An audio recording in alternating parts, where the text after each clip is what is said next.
João Ferreira Oliveira é jornalista, está prestes a partir para uma viagem ao interior. Isto por si só não seria notícia, porque muita gente faz viagens ao interior, mas neste caso vai a bordo de uma carrinha que se quer transformada em biblioteca para lembrar outros veículos de outros tempos que corriam as terras, proporcionando leituras e até mundos escritos. Boa tarde, João, bem-vindo. Olá, boa tarde. Está pronta a mala? Vai-se fazendo, ainda não está pronta, mas quase. Há livros na mala? Há livros, há muitos livros, há centenas de livros que o objetivo é serem lidos, mas também oferecidos. Sim, para Sim. oferecer. Concretamente, em escolas? Escolas, sim, e também sessões que vamos fazer na rua, no centro das aldeias, no final da missa. Quer dizer, quem se quiser juntar a nós, eu estou disponível a ler histórias.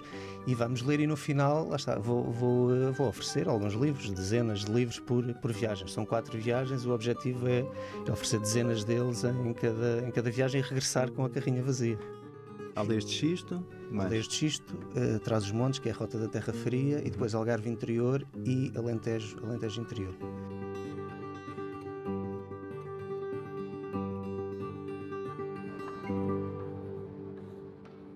Então quem é que quer ouvir uma história que ainda ninguém me disse?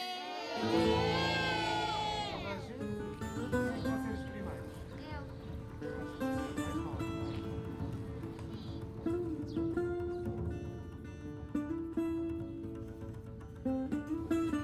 As notícias da morte do livro foram claramente exageradas.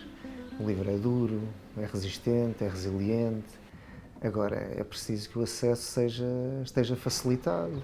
Todos nós sabemos que o território português está inclinado e inquinado para o litoral. O sol gira sobretudo à volta do litoral e é preciso que os livros cheguem às crianças e às pessoas do interior. É preciso que esse acesso seja facilitado, que não haja uma concentração absoluta nos grandes centros.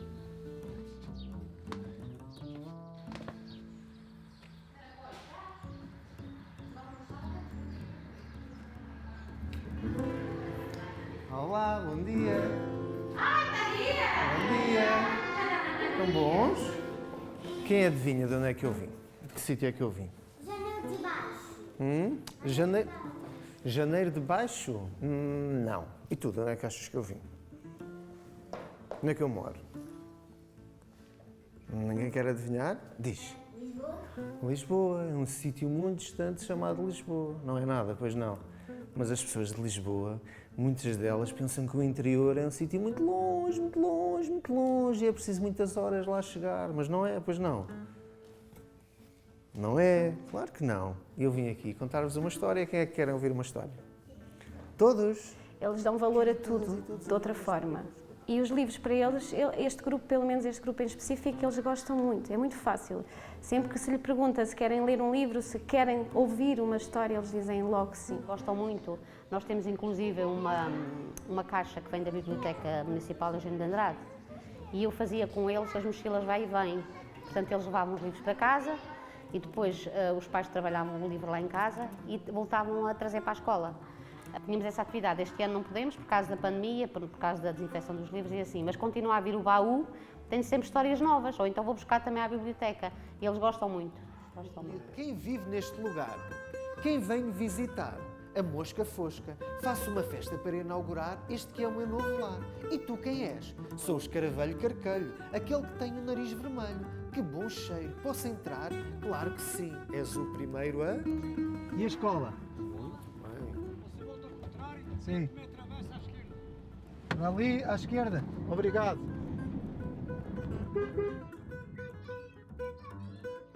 Finalmente.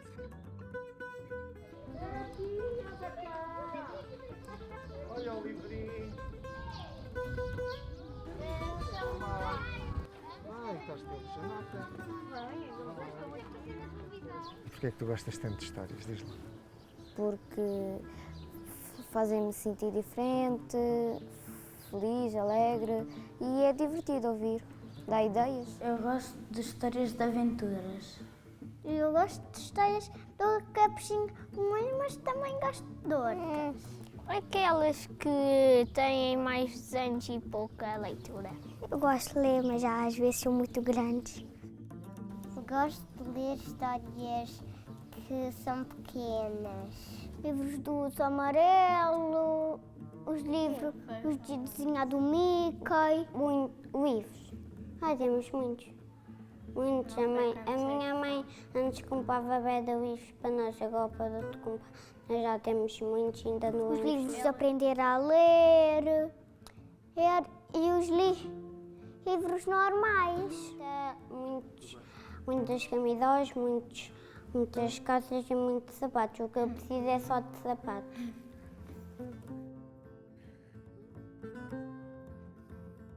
Prontos para a aventura? Vamos lá viajar. Estão a ver? Piratas, levantar velas e zarpar. Estão a ver aqui?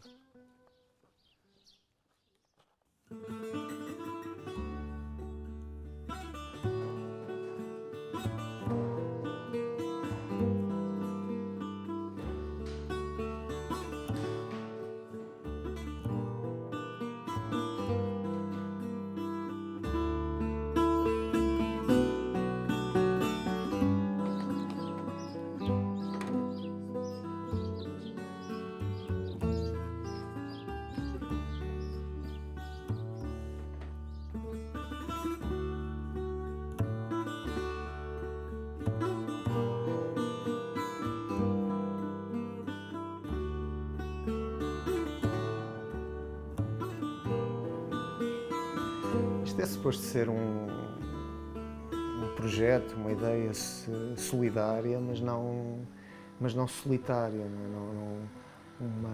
uma road trip e não uma ego trip, porque o objetivo é ir também ao encontro de pessoas que fazem isto diariamente, porque muita gente continua a pensar que as bibliotecas itinerantes acabaram e existiam apenas há 30, 40 anos, no tempo das bibliotecas itinerantes da Gulbenkian, mas elas continuam a existir pelo país, sobretudo dinamizadas pelas câmaras municipais, e há muitos homens e mulheres que fazem diariamente o trabalho que eu vou fazer durante um mês e que eles fazem a vida toda. É um papel importantíssimo, não só na divulgação e valorização do livro, no combate ao isolamento.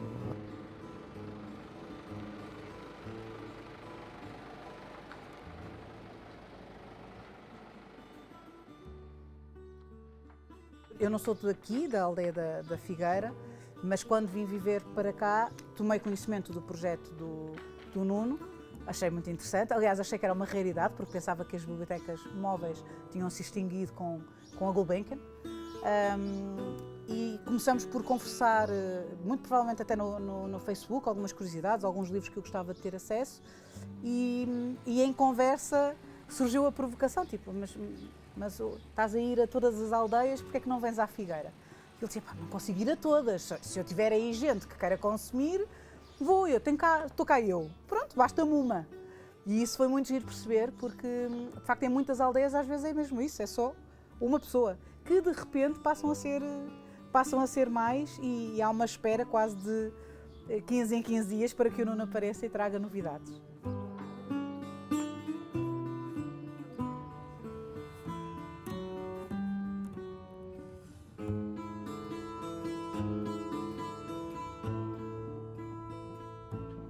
Tudo o que se passa na aldeia que seja fora daquilo que é suposto, pergunta-se, claro, como é óbvio, não é? É o espírito da aldeia. E, portanto, quando viram, a carrinha é grande, não é propriamente uma coisa que passa despercebida, mas não conseguiram logo perceber o que é que ela trazia, o que é que representava. Precisamente porque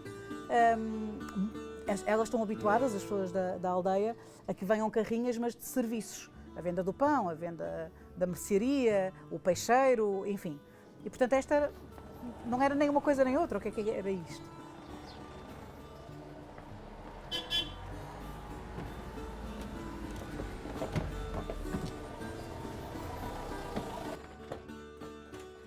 Nuno, já te roubei lugar, pá. Não há crise nenhuma. Já te roubei Cabemos todos. Estás é uma bom? terra grande.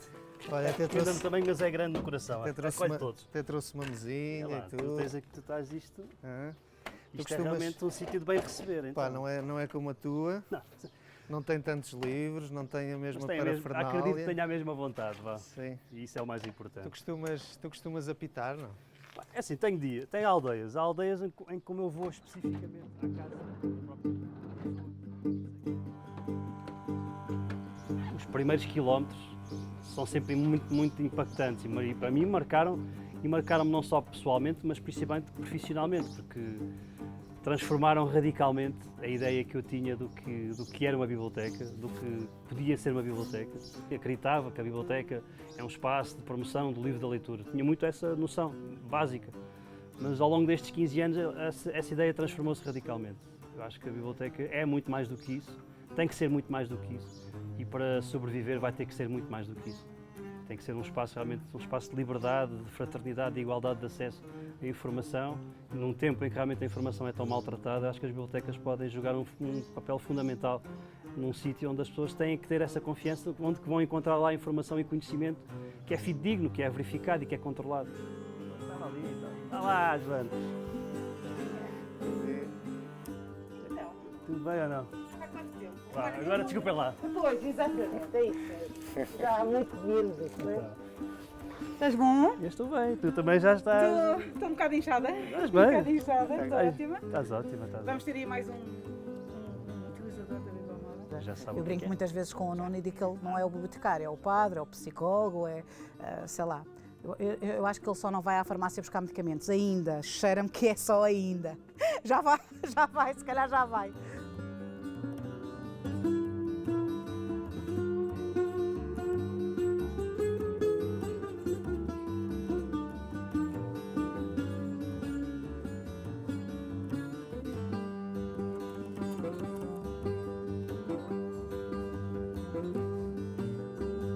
Nestes territórios, a hospitalidade muitas vezes é medida realmente assim.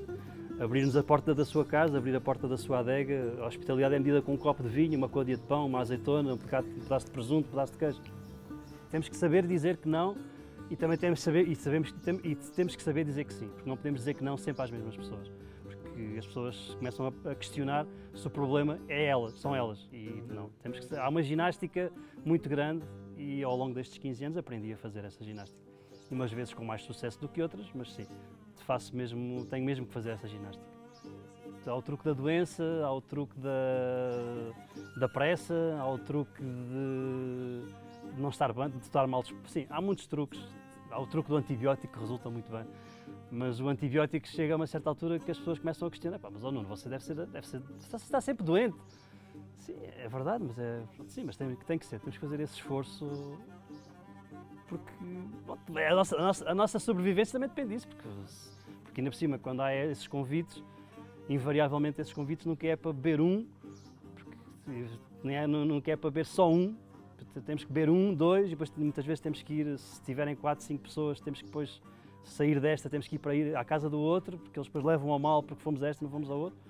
E então essa é uma ginástica, não é fácil, mas é muito gratificante, porque é através desses contactos depois nós conseguimos puxar as pessoas também para virem à biblioteca e conseguimos também, através destes contactos, conseguir perceber que há pessoas que vivem nas aldeias, que muitas delas não sabem ler nem escrever, mas que são autênticas bibliotecas ambulantes, porque têm um conjunto de conhecimentos e um conjunto de saberes dentro deles que foram transmitidos essencialmente pela oralidade, e eu tenho sido um privilegiado por poder privar com essas bibliotecas.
A estrada tem essa rara capacidade de te colocar em confronto com as tuas limitações, as limitações do próprio projeto.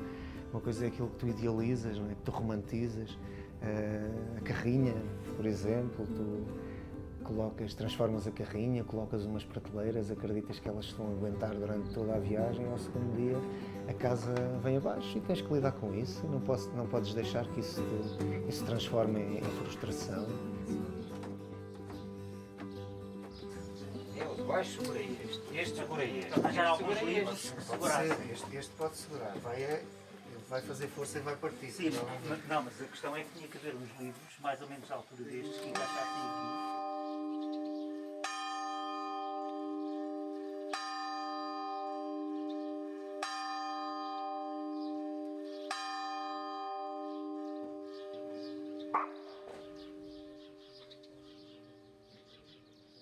E a forma como as aldeias funcionam, estas comunidades funcionam, que são comunidades até pela sua geografia, não é? Mais isoladas, e que tu não podes estar à espera de chegar na tua carrinha, a buzinar e ter toda a gente a receber-te com uma salva de palmas e com a fanfarra local, não é? Porque por mais que tenhas interlocutores, como houve neste caso, precisas de tempo, precisas de ganhar a confiança das pessoas, precisas de voltar mais vezes, precisas de cimentar a tua proposta, não é? Não é chegar, ver e vencer, sobretudo com algo tão difícil como o livro. Não é? Sim, agora não vou... é este aqui, depois de 6/6 é domingo. Nos tempos antigos, toda a gente tinha alguma arte para se entreter nas horas vagas e aproveitar o tempo. O padre de Feijão fazia cestos. Ora, como fazia um por dia, em tendo 6 cestos feitos, já sabia que ao outro dia era domingo e que tinha de ir dizer a missa para os seus fregueses. Tem que pedir emprestado? Mas este pode pedir, mas não precisa devolver. Eu ofereço. Oferece? É uma grande leitora. Desde criança. Já desde criança foi. Até que o sacristão resolveu ir ver dele, não estivesse por lá doente. Foi dar com ele a fazer um cesto, muito descansado da vida dele. Oh, senhor vigário, então não vem dizer a missa? Então hoje é domingo, é sábado, pois eu ainda só tenho 5 cestos. E foi preciso que viessem mais pessoas, todas a afiançarem que era domingo para ele se convencer. O padre não era só padre, era padre e artesão. Não, mas era... Muito obrigado. Olha, foi um prazer. Muita sorte. Foi um prazer conhecê-la. Muita sorte. Obrigado. Obrigado. Obrigado. Obrigado.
Esta vinda às aldeias do Xisto não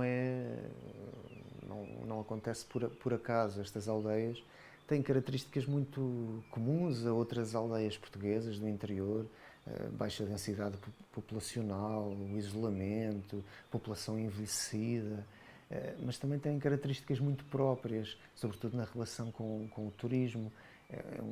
Todos nós sabemos que o turismo é capaz de dar com uma mão e tirar com a outra, tem um lado às vezes perverso de descaracterização, mas também é capaz de através de projetos mais sustentados, de fixar as pessoas, de dar-lhes mundo, de dar-lhes vida e recuperar algumas comunidades e algumas aldeias que de outra forma acabariam por desaparecer.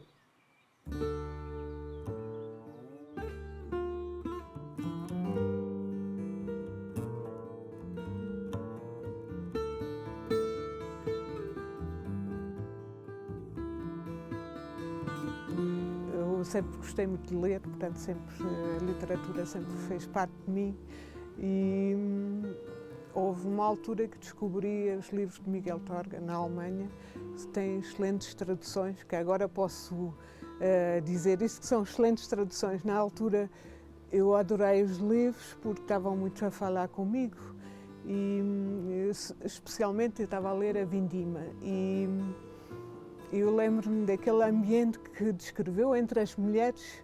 É um ambiente de uma força, de uma solidariedade, uma grande descontração também. Então eu pensei, eu tenho que conhecer essas pessoas. Nunca tinha conhecido pessoas assim, com essa... E vim para Portugal a primeira vez só em viagem e depois decidi estudar português e literatura.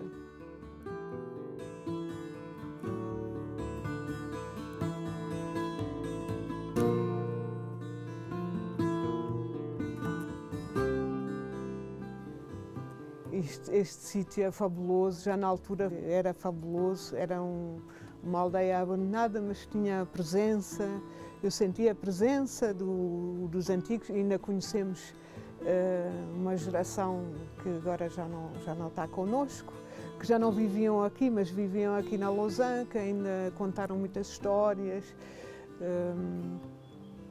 Portanto, facilitaram também essa parte de ganhar raízes num sítio e não viver e quando sentimos alguma dificuldade de abandoná-lo novamente. Eu senti uma grande responsabilidade olha, assumi esta responsabilidade.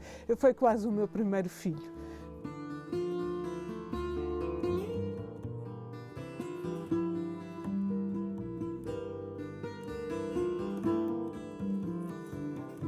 Nós sempre tivemos também televisão por uma questão de integração, de estar a par, porque isolamento,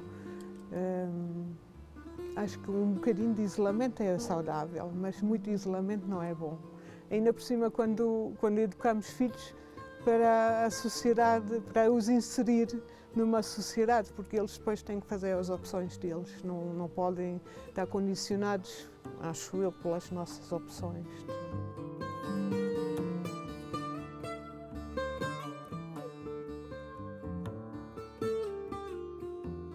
Criamos uma escola de artes, temos agora neste momento a decorrer o curso de escultura em madeira, daqui a bocadinho uma experiência criativa de 2 horas de roda do oleiro, portanto temos o grupo de artistas que dá formações aqui e tudo isto para dar um sentido, portanto é a diferença entre recuperar alguma coisa para um museu e criar uma coisa que encontra a sua razão de sobreviver.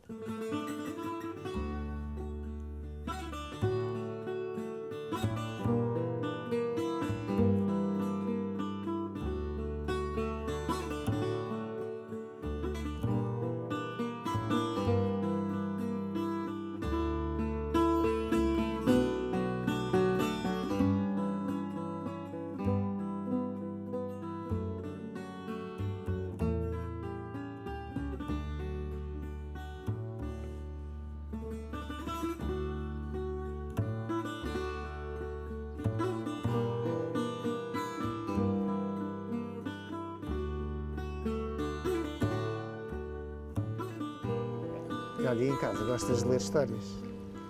Os teus pais costumam ler histórias? Sim. As duas gostam. É. À noite, gostam sobretudo à noite, para dormirem melhor, não é? A minha mana gosta à noite e de manhã. É, gosta de ouvir histórias de manhã, a tua mana? Ela acorda quase às 7 da manhã. A sério, todos os dias às 7 da manhã? Tens que dormir um bocadinho mais. pedes à tua mãe para contar uma história, ela conta-te uma história e depois tu voltas a dormir.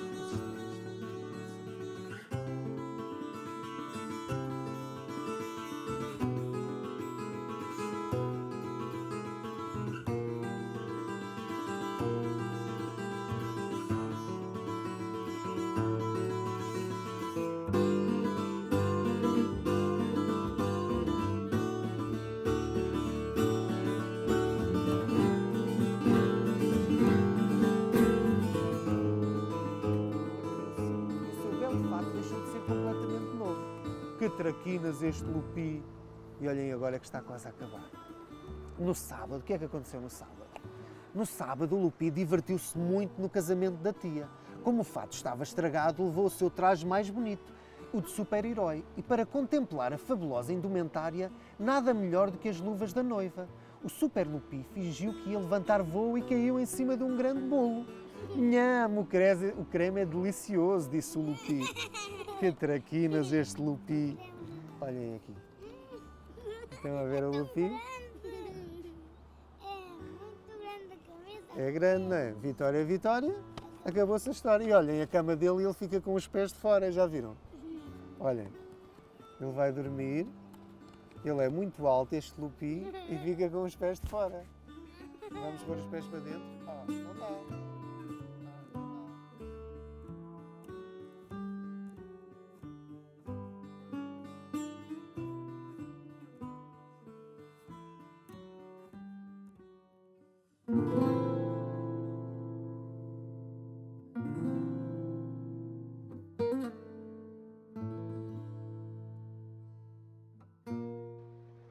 O livro e as histórias são e serão fundamentais e a pandemia colocou-nos em confronto com isso mesmo. Nós vimos fechados em casa e muitos de nós recorremos à arte e aos livros como lenitivo para a solidão, para este confinamento, para esta situação inesperada. As crianças à noite, quando têm medo, pedem que se leia uma história.